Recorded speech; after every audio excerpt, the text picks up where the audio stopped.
Happy new year. వచ్చావా henry? Very good, సంతోషం. పోయిన సంవత్సరం వెళ్ళిపోయాడు, ఈ సంవత్సరం వచ్చా. Super, very good. అందరూ వాగ్దానం కార్డ్స్ తీసుకున్నారా? మళ్ళీ పోయిన సంవత్సరం డిసెంబర్లో, జనవరి 2025లో తీసుకున్న కార్డు డిసెంబర్ ఎండింగ్ దాకా ఉందా కార్డు? ఏం చేశారు? కంప్లీట్ జరిగింది అది? అది అది మర్చిపోవద్దు. ప్రతి ఆదివారం మనకి ఇవ్వబడుతున్న వాక్యాన్ని దాన్ని జత చేసుకుంటూ వెళ్ళాలి. ప్రతి ఆదివారం వింటున్న మాటని అది నీ జీవితంలో ప్రాక్టీస్ చేస్తే 2 రోజులు 3 రోజులు చేస్తే 4వ రోజున అది ఫలం వచ్చేస్తుంది. అది ప్రాక్టీస్ చెయ్యాలి. ప్రతిరోజు వింటున్న ప్రతి ఆదివారం మీరు వినిన మాట, పోయిన జనవరి 1 నైట్ ఏం విన్నారు మాట? పోయిన జనవరి 31 night, first night 31 December night ఇక్కడ ఆరాధన జరిగింది కదా, లేదంటే ఫస్ట్ మార్నింగ్ జరిగిందా? 31 నైట్ జరిగింది. ఏం మాటలు విన్నారు? చెల్లించుడి.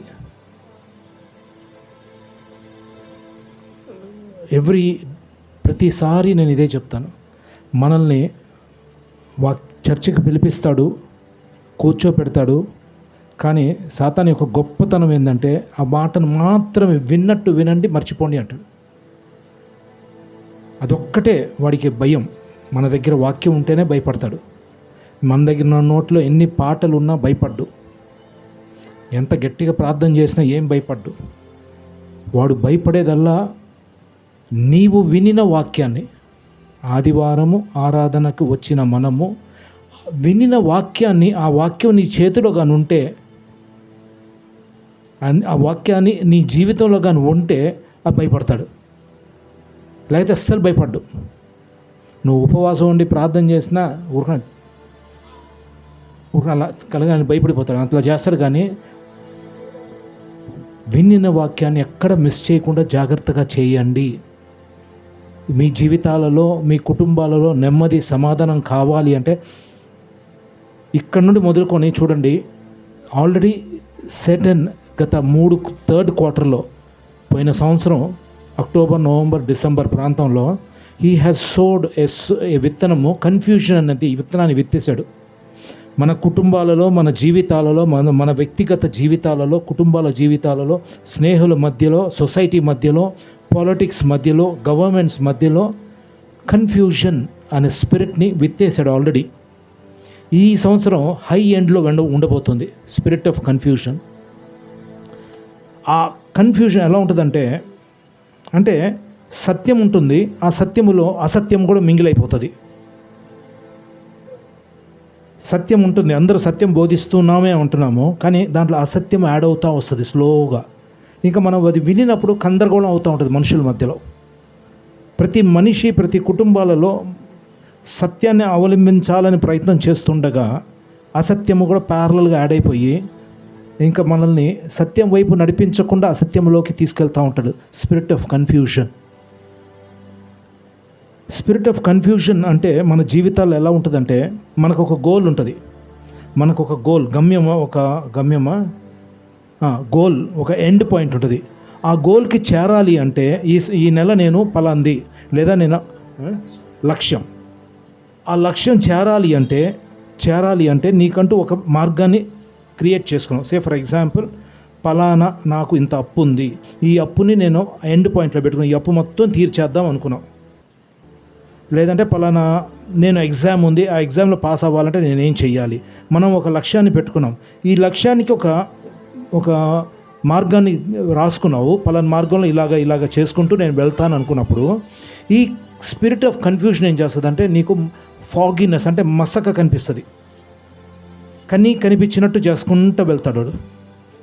నీ గోల్ ఏంది? ఆ లక్ష్యాన్ని చేరాలి అని. ఆ లక్ష్యం చేరనివ్వకుండా మనల్ని ఏం చేస్తాడంటే వాడు కన్ఫ్యూజన్ చేస్తూ ఉంటాడు.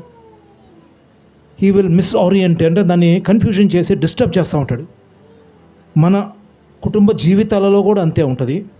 ఆ కన్ఫ్యూజన్ స్పిరిట్ వచ్చినప్పుడు ఆ లక్ష్యానికి చేరాలని ఆశ ఉంటుంది కానీ మధ్యలో వదిలేస్తాం.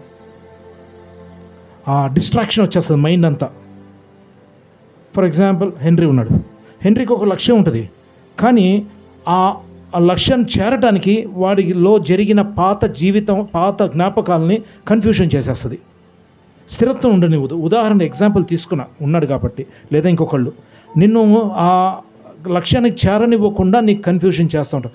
ఒకవేళ ఫర్ ఎగ్జాంపుల్ ఇదిగో పలానా అప్పు తీర్చు అని నీకు ఒక అమౌంట్ ఇచ్చా, ఈ అమౌంట్ దానికే తీరిస్తే కరెక్ట్గా నీకు లక్ష్యం అవుతుంది. కానీ you will use your own mind. నీ బ్రెయిన్ వాడి నీకు నేను 1 రూపీ ఇస్తే 100 రూపీస్ ఇస్తే 100 రూపీస్ని 30, 30, 40 అలా డివైడ్ చేయి అని చెప్పిస్తే ఏం చేస్తామంటే అలా కాదు నేను ఇలా చేస్తానని నువ్వు డైరెక్షన్లోకి మార్చుకుంటావు. ఎందుకు? నీ దగ్గర నుండి వచ్చేది ఎక్స్పీరియన్స్తో కలిగిన వాక్యంతో నీ పైన అధికారులు ఎవరైతే చెప్పారో చేయమని వాళ్ళు he is a leader who tells him ఎలా చెయ్యాలో. అలా చేయకుండా నీ ఓన్ మైండ్ సెట్తో కానీ వింటే ఫెయిల్ అయిపోతావు. లక్ష్యాన్ని చేరకుండా మధ్యలో ఫెయిల్ అయిపోయటమే సాతాను యొక్క. అక్కడికి వెళ్ళి అక్కడ ఏడుస్తూ కూర్చోవటం, వాడికి సంతోషపడతా ఉంటాడు. అర్థమవుతుందా? మీకు అర్థమైందా? అర్థం అవుతుందంటే ఉదాహరణ చెప్తా. ఫర్ ఎగ్జాంపుల్ హెన్రీ నా బిడ్డ అనుకుందాం. వాడు కష్టంలో ఉన్నాడు. వాడికి ఒక 1 lakh ఇచ్చా.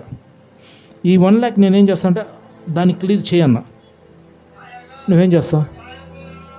అప్పుడే ఒక ఫ్రెండ్ వస్తాడు, లేదంటే ఇంకొకటి వస్తుంది ఆశ, కబక్కనే ఓకే నో ప్రాబ్లం, అది 4 రోజుల్లో క్లియర్ చేస్తా, ఈ లోపల నేను ఇక్కడ తీసుకుంటానంటావు. సో నీకు ఏదైతే ఇవ్వబడిందో ఆ లా ప్రకారమే పని చేయటమే, నీ లక్ష్యానికి చేరటమే దేవుని వాక్యం హెచ్చరిస్తుంది. కానీ సాతాను ఏం చేస్తాడంటే జస్ట్ అలా అంటాడు, ఆ ఒక్క ట్యాపే పడిపోతావు. అది ఈ చివరి దినాలలో సాతాను యొక్క గొప్ప టెక్నిక్ ఏంటంటే స్పిరిట్ ఆఫ్ కన్ఫ్యూజన్. గందరగా ఉంటుంది. అన్నయ్య అంత ప్రార్థన చేసిన ఇంట్లో మారట్లేదు అన్నయ్య, నువ్వు కన్ఫ్యూజన్లో ఉన్నావు అర్థం. స్పిరిట్ ఆఫ్ కన్ఫ్యూజన్ ఈ సంవత్సరము హై బ్రిమ్లో పనిచేయబోతుంది. చాలా హైగా పనిచేస్తుంది స్పిరిట్ ఆఫ్ కన్ఫ్యూజన్. దానిలోకి వెళ్లకుండా ఉండాలంటే నీవు ఆరాధిస్తున్న దేవుడు ఆయన సత్యవంతుడు. ఆయనను ఆరాధించువారు, యథార్థంగా ఆరాధించువారు దేంతో ఆరాధించాలంట? ఎవరి ఆత్మతో? సత్యముతో? నో, నీ ఆత్మతో ఆరాధించొద్దు. మన ఆత్మ పర్ఫెక్ట్గా లేదు, ఆయన ఆత్మతో ఆరాధించాలి.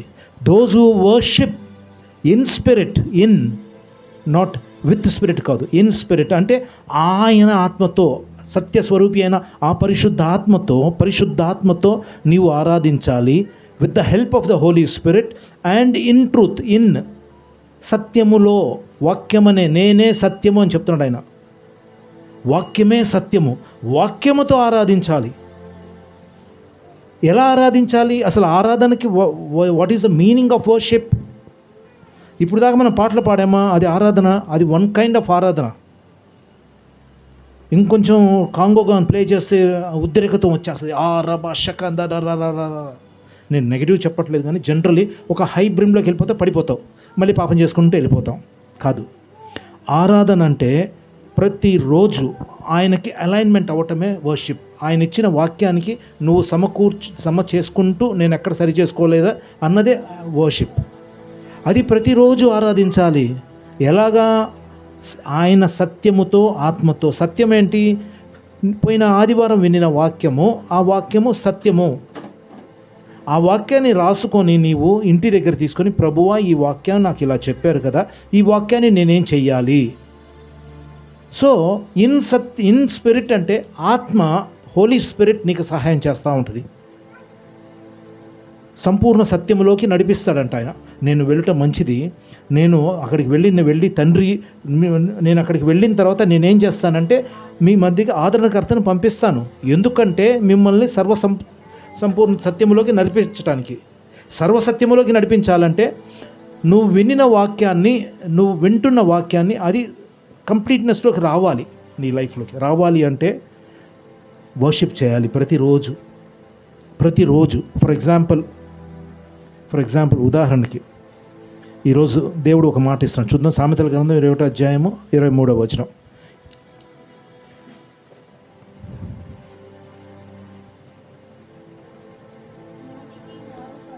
నోటికి నాలుకను భద్రము చేసుకొనువాడు శ్రమలలో నుండి కాపాడుకొను. ఈ చివరి దినాలలో మనం బ్రతుకుతున్న దినాలలో దేన్ని మూసుకోమంటున్నాడు? గాడ్ చేసుకోమంటున్నాడు, జాగ్రత్తగా ఉండమంటున్నాడు. అంటే నోటిని ఎప్పుడైతే మనం జాగ్రత్తగా ఉంచగలుగుతాం. ఎందుకు అంటే స్పిరిట్ ఆఫ్ కన్ఫ్యూజన్ వచ్చేసి ఈరోజు ప్రాముఖ్యంగా సోషల్ మీడియాలో పెట్రిల్లుతున్న కన్ఫ్యూషన్. ఆన్ చేస్తే నువ్వు ఒకవేళ సోషల్ మీడియాలో ఏదైనా దేవుడి పాటలు విందామనుకొని ఒక పాట రాగానే ఇంకొంచెం మూవ్ అయితే మొత్తం కన్ఫ్యూషనే.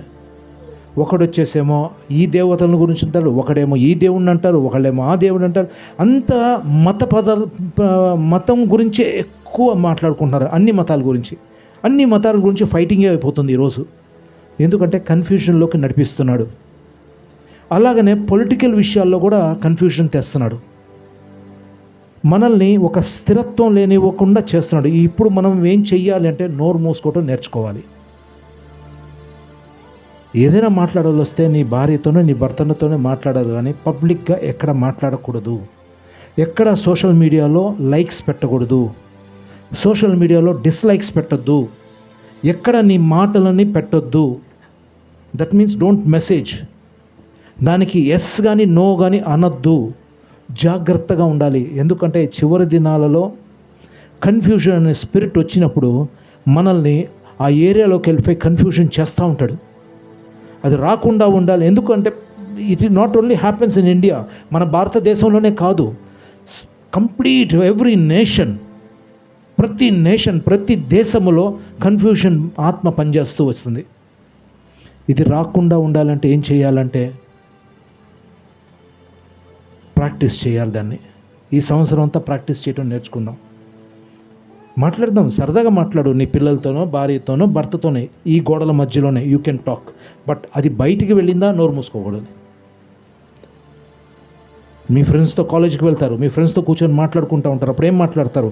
ఈ మాటలు వచ్చినప్పుడు ఎలా ఉంటున్నారు? మీకు సంబంధించిన మాటలే వస్తాయి. వచ్చినప్పుడు మీరు ఎలా ఉండాలి? అక్కడ ఎటువంటి ఒపీనియన్స్ని మనం రిలీజ్ చేయకూడదు, మన ఆలోచనలు చెప్పకూడదు.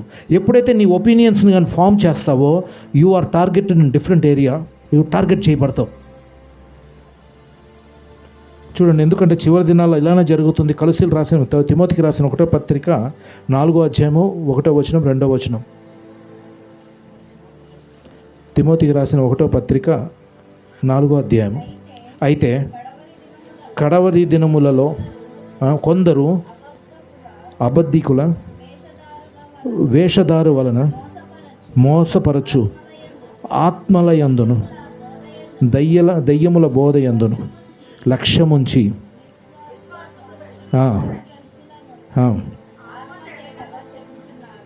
చాలండి. చివరి దినాల్లో, అంత్యకాల దినాలలో బహుభయంకరమైన ఏమొస్తుందంటే అబద్ధపు బోధ ఎక్కువ జరుగుతుంది. వెదర్ వాట్ ఎవర్ రిలీజన్, ఆ కన్ఫ్యూజన్కి క్రియేట్ చేస్తూ ఉంటాడు. ఉదాహరణకి ఇందాక యోహన్ రాజు గారు చెప్తూ, మనము ప్రేమ కలిగి ఎలా ఉండాలంట? ప్రయాసపడాలి. సాతానుతో ప్రేమ కలిగి ఉండగలమా? ఎవరితో? చాలా కష్టం అది. మనం వెళ్ళి ఒక మిస్అండర్స్టాండింగ్ జరిగింది, నేను వచ్చేసాను, ఎక్కడికి వచ్చి రాజుగారు క్షమించండి అన్నాం అనుకో, ఆయన చెప్పక్కర్లా. బట్ నేను దేవుడి దగ్గర కూర్చొని ప్రేయర్ చేసి, ప్రభు నాకు ఎటువంటి మైండ్లో ఏం లేదు, తర్వాత ఎప్పుడైనా రోడ్డు మీద చూసినప్పుడు హాయ్, దట్స్ ఆల్.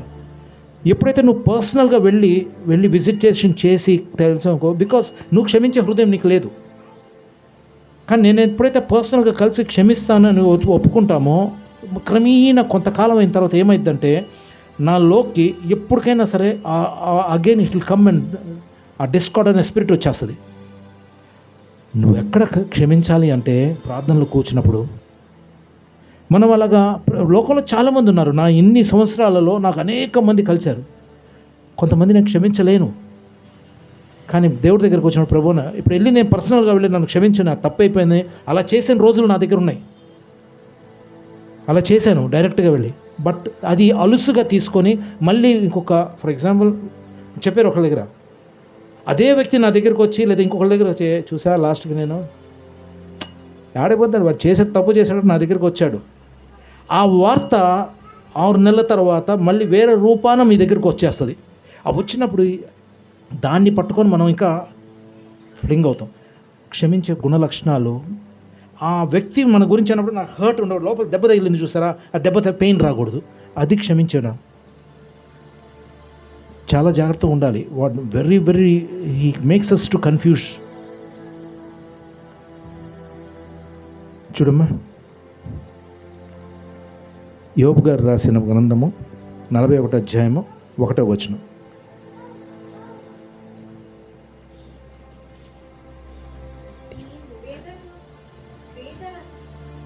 చెప్పు. 41వ అధ్యాయము, నీవు మకరమును గాలముతో లాగగలవా, దాని నాలుకకు తాడు వేసి లాగగలవా, వేయగలవా. చాలుమా. 33వ అధ్యాయము 33వ వచనం 4వ అదే అధ్యాయంలో 33:34. అది భయము లేనిదిగా సృజింపబడినది భూమి మీద లేదు. చూడండి, ఈ స్పిరిట్ ఆఫ్ కన్ఫ్యూజన్ ఎలా ఉంటుందంటే మకరము వల్లే ఉంటుందంట. అది ఒక సర్పము వల్లే ఉంటుంది. మకరం ఈజ్ నథింగ్ బట్ డ్రాగన్. అది ఒక లెవిథియన్ స్పిరిట్ అంటారు దాని ఇంగ్లీష్లో. ఈ స్పిరిట్ ఏం చేస్తుందంటే మనల్ని అసలు దాన్ని నువ్వు హ్యాండిల్ చేయలేవు. దాన్ని హ్యాండిల్ చేయడం చాలా కష్టం. నీ పర్సనల్గా ఎప్పుడైతే హ్యాండిల్ చేస్తావో అది నీకు అనుకూలంగా ఉన్నట్టుంటుంది కానీ మారిపోతూ ఉంటుంది. ఆ స్పిరిట్ని నువ్వు హ్యాండిల్ చేయాలి అంటే నువ్వు దేవుడి దగ్గరికి రావాల్సిందే. దేవుడి దగ్గరికి వచ్చి ఆయనని ఆరాధించేటప్పుడు సత్యముతోనూ ఆత్మతోనూ సత్యముతోనూ నువ్వు ఎప్పుడైతే when you start practising the word of God, నువ్వు వినిన వాక్యాన్ని ఎప్పుడైతే అవలంబిస్తూ వస్తున్నావో ఆటోమేటిక్గా నీ కన్ఫ్యూజన్ స్పిరిట్ క్లియర్ అవుతూ ఉంటుంది. ఇది ఎలా వస్తుందంటే ఒకసారి 2 సార్లు వాక్యాన్ని అప్లై చేసుకుంటూ వెళ్తున్నప్పుడు ఎక్స్పీరియన్స్లో నీకు అర్థమవుతూ ఉంటుంది. Yes, I am in the spirit of confusion, remove చేసుకుంటాను. అది ఈ ఇయర్ హై ఎండ్లో పనిచేయబోతుంది. ఇంతకుముందు ఉంది కానీ అది కంప్లీట్నెస్లోకి రాలా. ఇప్పుడు హై ఎండ్లో, హై బ్రిమ్లో పనిచేస్తుంది ఈ స్పిరిట్ ఆఫ్ కన్ఫ్యూజన్. ఈ spirit of confusion 2026 will make you horrible decisions. చూడండి, యెషయా గ్రంథం 27వ అధ్యాయం 1వ వచనం. ఆ స్పిరిట్ ఎలా ఉంటుందో.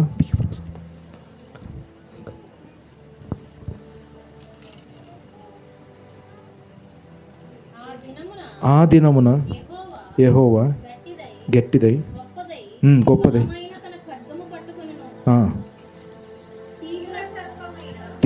తీవ్ర సర్పమైన మకరమును వంకర సర్పమైన.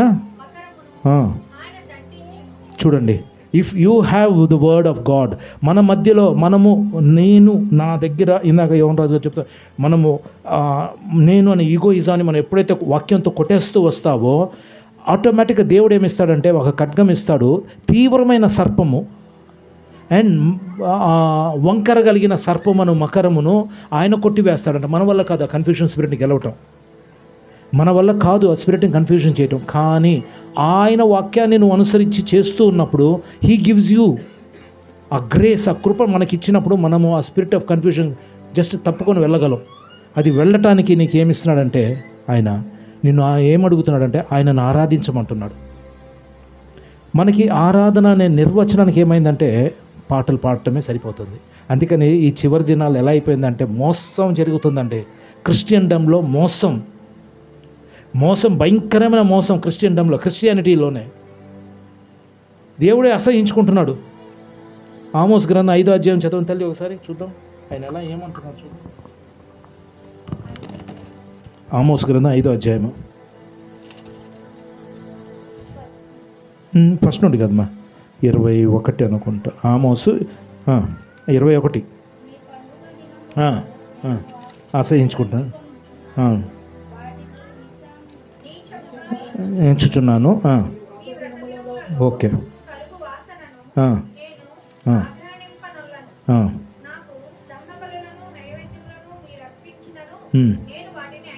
అంగీకరించను.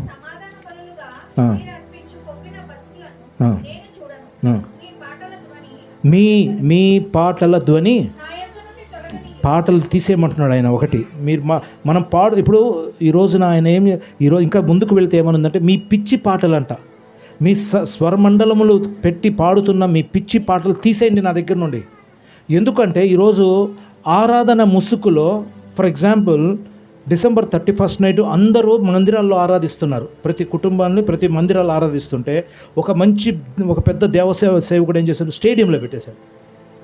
అది కూడా ఇంటర్నేషనల్ స్టేడియం. ఎక్కడ? హైదరాబాద్లో పెద్ద స్టేడియంలో పెడితే దానికి ఎంతమంది వస్తారు?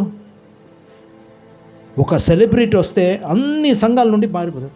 అది స్పిరిట్ ఆఫ్ కన్ఫ్యూషన్ ఏం చేసింది, మీ దగ్గర ఉన్న సంఘాల్లో అన్ని సంఘాల్లో మనుషులందరూ ఇక్కడికి వచ్చేసారు. అక్కడ ఏం చేశారు?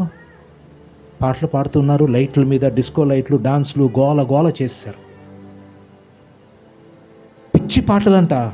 కానీ ఆ పాటలు పాడుతూ ఆరాధిస్తూ అంతా చేసిన తర్వాత వాళ్ళు ఎలా ఉంటారు అంటే, దానిలోనే రాసి ఉంటుంది, దంతపు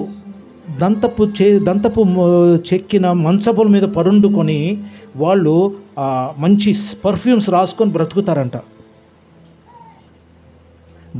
అంటే బ్యూటిఫుల్ దంతాలతో, అంటే ఏనుగు దంతాలతో ఎలా అయితే మంచాలు తయారు చేస్తారో, మంచి మంచి కాస్ట్లీ బెడ్స్ మీద ఉంటాయో ఆ బెడ్స్ మీద పండుకుంటారంట.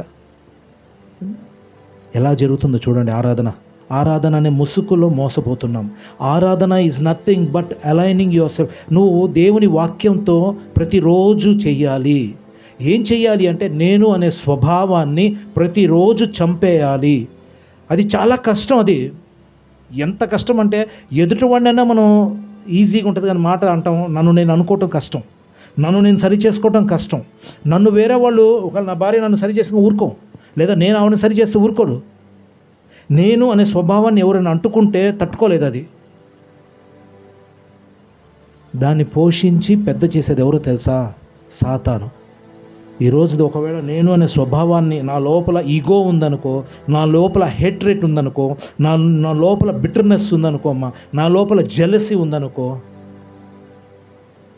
అదేం చేస్తుందంటే ఆ సాతానికి అవకాశం ఇచ్చినప్పుడు దాన్ని పెంచి పెద్ద చేస్తూ ఉంటాం. చివరికి పాడేది నేనే. పైకి మట్టికి మంచి ఆరాధికుడుగా ఉంటాను, మంచి సేవకుడుగా ఉంటాను, మంచి మాటలు చెప్తూ ఉంటాను, కానీ లోపల మట్టికి కుళ్ళు. చేయగలవా అది? మన దేవుడు ఏమడుగుతున్నాడు తెలుసా? ఒక 5 చూద్దాం, ఒక 4 మాటలు దేవుడు ఏం చేయమంటున్నాడు ఈ సంవత్సరం. హెబ్రీయులకు రాసిన పత్రిక 13వ అధ్యాయము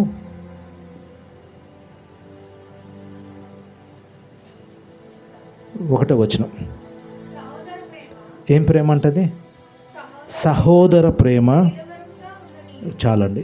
ఎలా ఉండాలంట ప్రేమ? నిలువురుగా ఉండాలంట.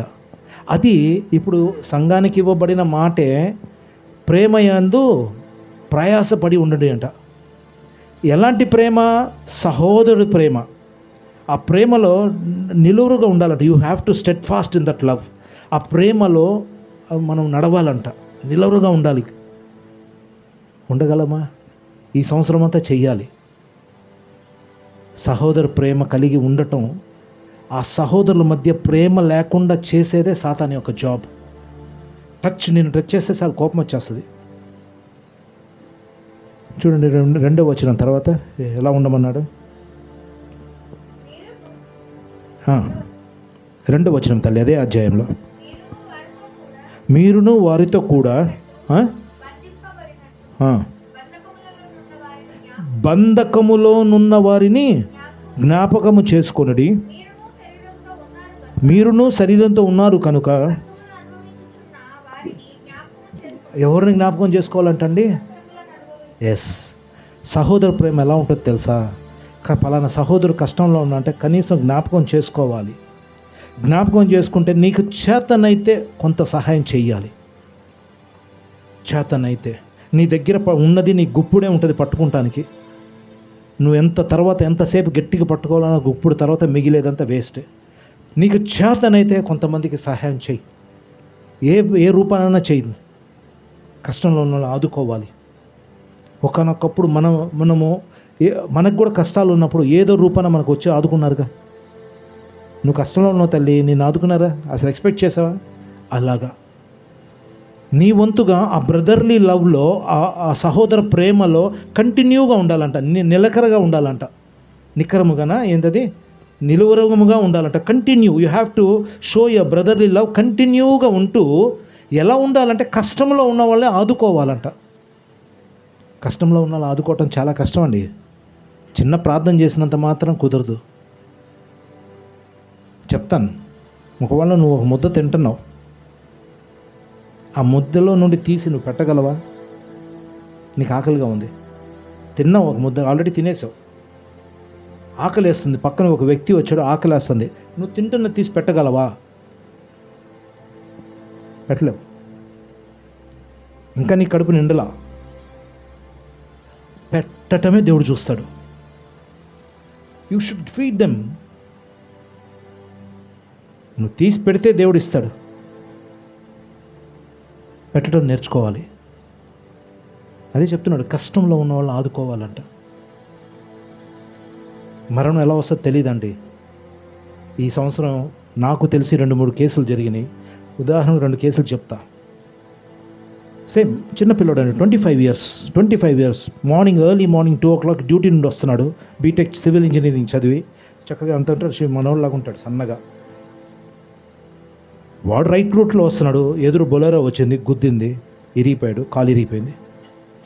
పిల్లడు జీవితాంతం 1.5 లెగ్తో బతకాలి. మా న్యూ ఇయర్ కేక్ కట్ చేయడానికి చర్చి దగ్గరికి వెళ్తున్నానని చెప్పి ఒక అబ్బాయి తన అమ్మకు చెప్పి పొద్దున్నే రాత్రి సరదాగా చర్చి దగ్గరికి వెళ్ళారు. అక్కడ నుండి సెంటర్కి వెళ్ళారు, బస్ స్టాండ్ దగ్గరికి. 3 వెళ్ళారు బైక్ మీద. వెనక నుండి వచ్చి ఒక బైక్ కొట్టింది. ఆ బైక్ ఈడ్చుకుంటూ వెళ్ళిపోయేసరికి వాళ్ళు మొత్తం చిల్ల చెదరైపోయింది బాడీ. మేము మార్నింగ్ చూస్తే ఏంటి అబ్బాయి ఇలా ఉన్నాడంటే, అబ్బాయి రూపురేఖలు మారిపోయినాయి. ఎలా ఉంటాయో తెలియదండి దినాలు. మన రోజులు ఎలా ఉంటాయో వీ కెనాట్. బ్రతికున్నామంటే దేవుని యొక్క కృప, అది కూడా ఆరోగ్యకరంగా ఉన్నామంటే దేవుని కృప. ఇక్కడ ఇలా ఇచ్చినప్పుడు ఆయనకి కృతజ్ఞతగా నీవు కష్టాల్లో ఉన్న వాళ్ళని కొంతవరకు నువ్వు సహాయం చేయాలి. నీకు ఉన్నదే పెట్టు. నిన్నేమో అప్పు చేసి పెట్టమని చెప్పట్లేదు ఎవరు. నీకు ఉన్నది, నీ దగ్గర ఒక ముద్ద ఉంటే ఇంకొక ముద్ద పెట్టు, తప్పేం కాదు. అది లేక బ్రతుకుతున్న వాళ్ళని ఆదరించాలి మనం. నెక్స్ట్ 3వ అధ్యాయం 3వ వచనం. కాదమ్మా 3 కదా, 5. ధనాపేక్ష లేని వారై. ఈ చివరి దినాల్లో తృప్తి లేని జీవితాలు ఉంటాయి. తృప్తి లేదు. తృప్తి లేని వారుగా ఉండొద్దు అంటున్నాడు దేవుడు. తృప్తి కలిగి ఉండమంటున్నాడు. Whatever you have. మనము ఈ వాక్యానుసారంగా జీవించాలంటే మనం తృప్తి కలిగి ఉండాలంట. ఉన్న దాంట్లో తృప్తి పొందే అనుభవంలోకి రావాలి.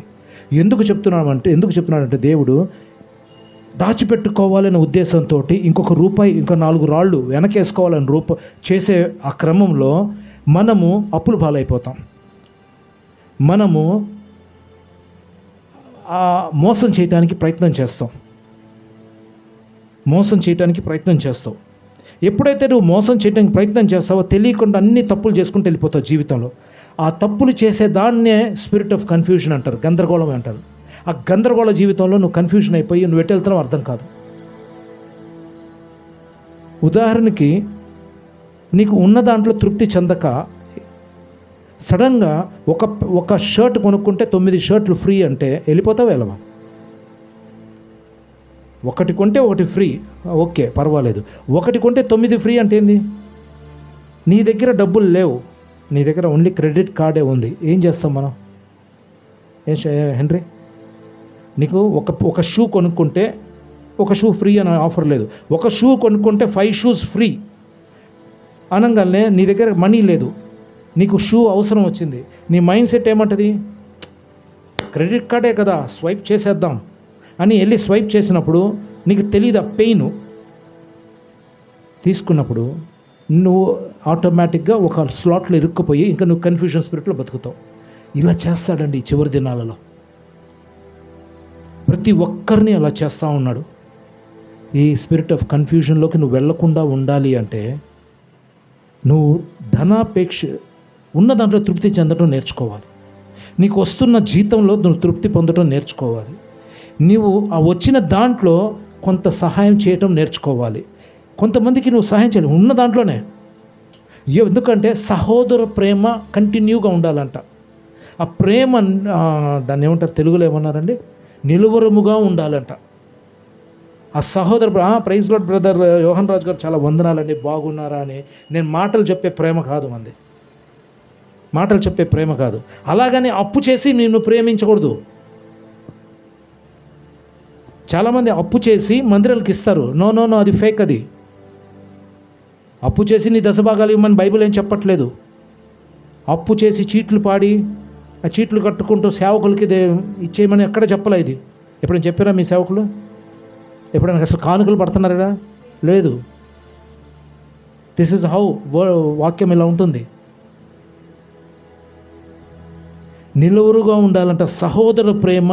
ఇట్ షుడ్ బి కంటిన్యూ మన జీవితాల్లో ఆ సహోదర ప్రేమ ముందుకు వెళ్ళాలి అంటే నువ్వు కష్టాలలో ఉన్న వారిని గమనించాలి. ఎవరున్నారు నా కష్టంలో? మీ సంఘంలో ఎవరు ఉన్నారు కష్టంలో? సంఘం తరపున మనం సహాయం చేయాలి, కొంతమందిని ఆదుకోవాలి అన్నది నిలువురు ప్రేమ. ఇలా ఉంటూ ఉన్నప్పుడు నువ్వు ఆ నిలకడగా ఉండాలి అంటే ధనాపేక్ష కలిగిన వారే ఉండొద్దు అంటున్నాడు.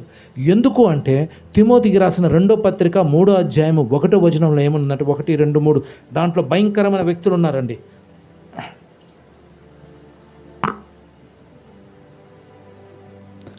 తిమోతి గారు రాసిన 2వ పత్రిక 3వ అధ్యాయము 1వ వచనం. అంత్య దినములలో ఏమండి చూడండి, ఏం కాలాలంట? అపాయకరమైన కాలములు వచ్చునని తెలుసుకోమంటున్నాడు దేవుడు. ఏలయనగా మనుషులండి, ఇక్కడ స్వార్థప్రియులంట, స్వంతాన్ని ప్రేమించేవారు. ఈరోజు ఈ చివరి దినాల్లో ఎలాగుంటుందంటే నేను అనే స్వభావాన్ని ప్రేమించే వ్యక్తులు ఎక్కువ మంది ఉన్నారు. దాంట్లో నువ్వున్నావు, నేనున్నాను. ఆ వ్యక్తిత్వం నాలో ఉందా అన్నది మనం ఎవ్రీడే చూసుకోవాలి. స్వార్థప్రియులు, నేను నా కుటుంబం బాగుంటే చాలు. నోవా దినాలలో నోవా ఒక్కడే స్వార్థప్రియుడు. నిజంగా చెప్పండి, అంత పెద్ద నోవా ఓడ కట్టినప్పుడు పిలిచాడా లేదా అందరినీ? ఎన్ని సంవత్సరాలు పిలిచాడు? 120 years, 120 సంవత్సరాలు సువార్త చెప్తానే ఉన్నాడు. ఒక్కడు వినలా. ఆయనలో ఆవగింజంత స్వార్థం లేదు. చివరికి ఆ సువార్త ఎవరు విన్నారంటే ఎంటైర్ క్రియేషన్ వాజ్ హర్డ్. సమస్త భూజంతువులు మొత్తం విన్నాయి. అందుకే బైబిల్ చెప్తుంది, మీరు సర్వలోకానికి వెళ్ళి సర్వ సృష్టికి సువార్త ప్రకటించమన్నాడు. సృష్టిలో మనం ఉన్నాము, సృష్టి మొత్తంలో కూడా మనం ఉన్నాం. సృష్టి వినింది కానీ సృష్టిని పరిపాలించడానికి మనం వినట్లే. ఈరోజు సృష్టి వింటుంది. గాలి చెప్పింది, తూర్పు దిక్కున గాలికి చెప్పాడు దేవుడు, నువ్వు ఇటు రానంగానే అది వచ్చింది. సూర్యుడిని నువ్వు ఇటు ఉదయించమంటే ఫ్రమ్ ద ఈస్ట్ టు వెస్టే వెళ్తున్నాడు, కానీ he will never change his direction. But మనం డైరెక్షన్ మారుస్తున్నాం. ఇప్పుడు వినిన మాట రేపు చెయ్యం. ఎందుకో తెలుసా? We are disobedient. పోయిన క్రిస్మస్ రోజు అనుకుంటా మంచి పాట పాడారు. దేనికి అర్థం చెప్పాడైనా? మనము ఆయనైతే అర్థం చెప్పచ్చు, కానీ మనం మటుకు ఏం చెయ్యం. మనం అవిదేదే అర్థం చెప్పేవాళ్ళంగా తయారైపోతున్నాం. దేనికి అంటే డిసొబీడియంట్. వద్దు అంటే అదే చేస్తాం, చెయ్యి అంటే చెయ్యం. ఈ స్పిరిట్ ఆఫ్ కన్ఫ్యూజన్ చివరి దినాల్లో మనలో పని చేయకుండా ఉండాలి అంటే, ఆయన వాక్యాన్ని మనం చెయ్యాలి అంటే ప్రేమలో ప్రయాసపడాలంట. సంఘానికి ఇవ్వబడిన మాట దేంట్లో అంత ఈజీ కాదు. ప్రేమ దీర్ఘకాలం సహిస్తుంది. అమ్మో, చాలా కష్టం అని చేయటం. మీ ఇంట్లోనే అండి, ఎక్కడో కాదు, బయట. ప్రేమగా ఇంట్లో ఉండటం చాలా కష్టం. ప్రేమ దీర్ఘకాలం సహిస్తుందంట. ఈ ప్రయాస చేస్తున్నప్పుడు నువ్వు ఆ ప్రేమలో నిలకడగా ఉండాలంట. Continuation, you have to work. దాన్ని ముందుకు జరుగుతూ వెళ్ళాలి అంటే ఆ సహోదర ప్రేమ కలిగి ఉండాలి. అది కంటిన్యూగా ఉండాలి ప్రతిరోజు, అప్పుడప్పుడు ఉండటం కాదు. అందుకే ఈరోజు కీర్తనకారులో ఒక మాట ఉంది, అది చేయకుండా అండి. చూడండి, కీర్తనకారు రాశారు కదా, ఈరోజు మీరు చదువుకున్న 26వ అధ్యాయము 26వ అధ్యాయము 4వ వచనం చదువుమా. మనం ఏం చేయకూడదు అంటున్నాడు దేవుడు. పనికి మాలిన అంటే పనికి రాని వారు వాళ్ళు, మాలిన వారితో ఏమండి, రాజు అయిన దావీదు మహారాజు చెప్తున్నాడు, పనికి మాలిన వాళ్ళతో నేను సాంగత్యం చేయనండి అంటున్నాడు. వేషధారులతో, అది ఒక కమిట్మెంట్ అండి. ఈ సంవత్సరం నేను ఇలా ఉండాలి, ఇలా చెయ్యాలి, నేను ఇలా చేయను, వీళ్ళతో ఉండను. వాళ్ళని అసహించుకోమని చెప్పట్లా, వాళ్ళని అసహించుకోవద్దు. వాళ్ళని బట్టి నువ్వు మారొద్దు, కానీ నిన్ను బట్టి వాళ్ళు మారాలి. ఎందుకు ఆ మాట చెప్తున్నాడంటే, మోసగాళ్ళు, పనికి మాలిన వాళ్ళు ఎవరు అంటే నీ ఫ్రెండ్సే. నిన్ను రాంగ్ డైరెక్షన్లోకి నడిపించేది నీ ఫ్రెండ్స్. ఎప్పుడైతే వాళ్ళ మాటలు వింటావో, వాళ్ళు ఒకటే అంటారు, పర్వాలేదురా, చెయ్యి, కొనుక్కో, తీసుకో, చేసుకో అని వాళ్ళు నిన్ను ప్రోత్సహిస్తారు, ఎంకరేజ్ చేస్తారు. అప్పుడు నీ డిసిషన్ వాక్యానుసారంగా ఉంటే నువ్వు డిసిషన్ పర్ఫెక్ట్లో ఉంటావు. ఆ తీర్మానం తీసుకోవాలి. రాజే తీసుకున్నాడండి.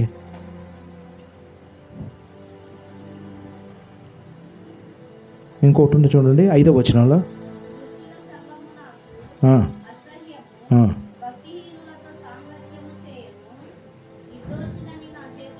5వ వచనంలో ఏంటమ్మా తల్లి, దుష్టులతో పొత్తు నాకు అసహ్యం అంట. ఎవరితో పొత్తు పెట్టుకుంటున్నావు, ఎవరితో సాంగత్యం చేసుకుంటున్నావు? దుష్టుల సంఘము. అదే నా ఇదేంటంటే ఈ బైబిల్ నా దగ్గర ఉంది, పొందు చేయను, దుష్టులతో సాంగత్యము చేయను, దుష్టులతో పొత్తు చేయను. సో ఆ దుష్టత్వము కలిగిన వ్యక్తితో జాగ్రత్తగా ఉండాలి. Don't have friends with people. ఎందుకంటే మనల్ని కన్ఫ్యూజన్ స్పిరిట్లోకి నడిపిస్తారు. ఈ కన్ఫ్యూజన్ స్పిరిట్లోకి నువ్వు నేను నడవకుండా ఉండాలి అంటే ఒకటే, ప్రేమ కలిగి ఉండటం నేర్చుకోవాలి. ప్రేమ ఈజ్ నథింగ్ బట్ వాక్యము. వాక్యానుసారమైన జీవితం చెయ్యాలి అంటే ఇంచుమించు నేను ఒక 3 చెప్పాను. ఆ 3 మీరు ప్రయాసపడండి, ట్రై చేద్దాం. ఎలా అంటే, కష్టాల్లో ఉన్న వాళ్ళని జ్ఞాపకం చేసుకోండి. జ్ఞాపకం చేసుకున్నప్పుడు వాళ్ళని మనం ప్రార్థన చేసినప్పుడు వాళ్ళ గురించి దేవుడు కార్యాలు చేస్తాడు. అలాగనే ఆకలి కొనిన వారిని కొంత సహాయం చేద్దాం. ఇది వ్యక్తిగతంగా చేసుకోవచ్చు. ఒకవేళ నీ వల్ల కాదు అంటే సంఘంలో సంఘ పాస్టర్ గారు ఉన్నారు, మీరు సంఘానికి విత్తం ఇవ్వచ్చు. ఇచ్చి, అన్న నాకు ఇలా అనిపిస్తుంది, మీరు కొంత సహాయం చేయండి. అలా చేసినప్పుడు ఏమైందంటే, ఆకలిగా ఉన్నవారు, నీకు తెలీదు ఎవరు ఆకలిగా ఉన్నారో మనకు తెలియదు, నిజంగా ఎవరు అవసరతలు ఉన్నాయో తెలియదు. వాళ్ళకి ఎప్పుడైతే నువ్వు చేస్తావో ఆటోమేటికలీ దేవుడు నీ కార్యాలు చేయటం మొదలు పెడతాడు. కళ్ళు మూసుకున్నట్టయితే ప్రార్థన చేద్దాం. మహాపరిశుద్ధుడ, ప్రేమ కలిగిన తండ్రి, నీ పరిశుద్ధమైన నామానికి స్తోత్రాలు. నా తండ్రి, ఈ చివరి దినాలలో మేము బ్రతుకుచుండగా అయ్యా, మాకు ఇంకొక దయా కిరీటం అను సంవత్సరము నాకు ఇచ్చావు. ఈ సంవత్సరము నా తండ్రి, లోకమంతా కన్ఫ్యూజన్తో నడుస్తుండగా నా తండ్రి మమ్మల్ని హెచ్చరిస్తున్నావు. ప్రాముఖ్యంగా నా తండ్రి, అనేకుల్ని నా తండ్రి వాళ్ళ యొక్క కష్టార్జితమని కన్ఫ్యూజన్గా మార్చేసావు ప్రభువా. వాళ్ళు సంపాదనలో వాళ్ళని నిలకడగా ఉండనివ్వకుండా, వాళ్ళు పడుతున్న కష్టానికి తగ్గ ఫలితం వచ్చినప్పుడు ఆ ఫలితాన్ని అనుభవించకుండా నా తండ్రి తారుమారు చేస్తున్న సాతాను ప్రభువా, వాళ్ళ యొక్క ఆలోచనల్ని, వాళ్ళ యొక్క ప్రణాళికల్ని గందరగోళం చేస్తూ వస్తున్నప్పుడు వాళ్ళు తెలియక పొరపాటున ఆ గందరగోళాన్ని ఏకీభవిస్తూ వాళ్ళ యొక్క లక్ష్యానికి వైపు వెళ్ళటానికి ప్రయత్నం చేస్తూ ఆ గమ్యంలో మసకబారిపోయి తిరిగి నా తండ్రి అక్కడే ఉండి ఆ లక్ష్యం చేరక పడిపోతున్న యవనస్తులు, అలాగే కుటుంబాలను జ్ఞాపకం చేసుకోండి. ఈ చివరి దినాలలో ఈ సంవత్సరం ప్రభువా, నీవు హెచ్చరించినట్లు మేము దుష్టుని యొక్క సాంగత్యంలోకి వెళ్ళక, దుష్టులతో పొత్తు పెట్టుకోక, మోసగాళ్ళ యొక్క మాటలు వినక, అయ్యా నా తండ్రి ఎవరిని మృంగుదమా అని గర్జించు సింహం వలె అయా సాతాను సమయం లేదని చెప్పి చూస్తుండగా, నా తండ్రి నువ్వు యూదా గోత్రపు సింహం వలె ప్రేమ కలిగి ఎలా ఉండాలో, నీ వాక్యానుసారంగా మేము మెలకుగా ఎలా ఉండాలో మాకు నేర్పిస్తున్నావు ప్రభువా. అయ్యా నా తండ్రి, మరొకసారి నీ సన్నిధిలో మోకరించి ప్రార్థన చేస్తున్నాం. నీ కృప దయచేయండి. సంఘానికి నీ శ్రేష్టమైన రక్తాన్ని ప్రోక్షించండి. ఇది మొదలుకొని ప్రభువా ఎక్కడ కన్ఫ్యూజన్ పడక యథార్థమైన ప్రేమ కలిగి ఉండటానికి, నీ ప్రేమ కలిగి ఉండటానికి, ప్రేమలో నిలకడగా ఉండి సహోదర ప్రేమలో అయ్యా continuation in your brotherly love lot. అలాగే నా ప్రేమ కలిగి ఉండుట, ప్రయాస కలిగి ఉండటమని నీ వాక్యం హెచ్చరించినట్లు ప్రేమలోను మేము ప్రయాస కలిగి ఉండుటాగా సంఘానికి నేర్పించినందుకు వందనాలు. మరొకసారి ఎక్కడ ఆ నిరుత్సాహం అనే స్పిరిట్లోకి వెళ్ళక, కన్ఫ్యూజన్ అనే స్పిరిట్లోకి వెళ్ళకుండా నీ బ్యూటిఫుల్ కన్ఫౌండ్ స్పిరిట్ని ప్రతి బిడ్డకు దయచేయండి. కట్టే ఆత్మ ప్రతి బిడ్డకు దయచేయండి.